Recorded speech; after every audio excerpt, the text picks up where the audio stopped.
Rare and 100% genetic, neurodegenerative, and an ultimately fatal late-onset disease with currently no therapy. About 1 in 20,000 people live with Huntington's disease today. Huntington's disease, there's a particular gene that is being affected. There's a genetic mutation. It's called an expansion mutation. We know that there's a specific expansion within this gene that generates a mutant protein. Over time, this protein leads to cell death in the brain.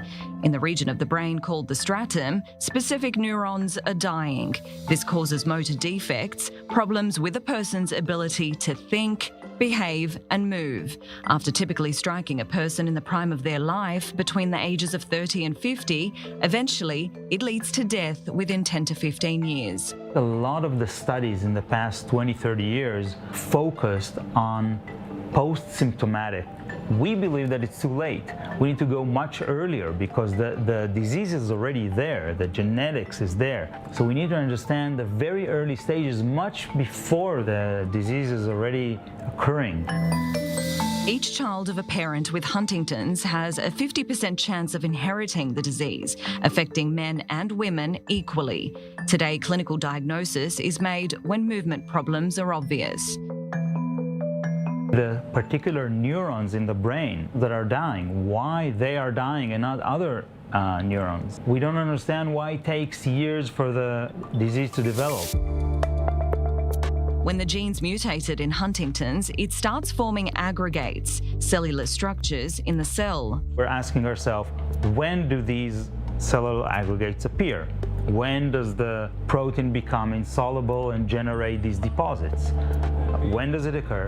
Why does it occur? In which cells? And what sticks to it?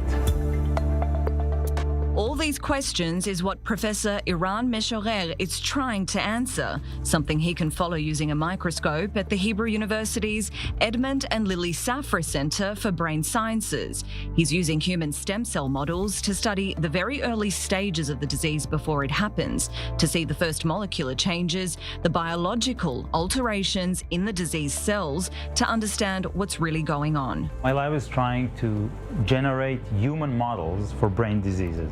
To do that, he needs stem cells from patients. He uses human embryonic cells from early embryos that are about 1 week old from IVF, or takes cells from skin or blood biopsies and reprograms them to become stem cells. These stem cells can become any cell type. So then we need to basically generate brain models so the stem cells give us access to human brain-like tissue, because we can turn these cells into these brain organoids, into brain cells, into human neurons. One of the experiments that we've done, we've analyzed the proteins that bind the mutated gene. And we find that some of these proteins shouldn't even be there. So this is one of the things that we believe is causing the disease in the long run. It's a method that not only works for Huntington's disease, but could be applied to other types of diseases as well. But one of the things still yet to be understood is finding mechanisms by which the mutant protein causes disease. The incentive, eventually, is to come up with novel compounds, new drugs, new pathways that will lead to therapy.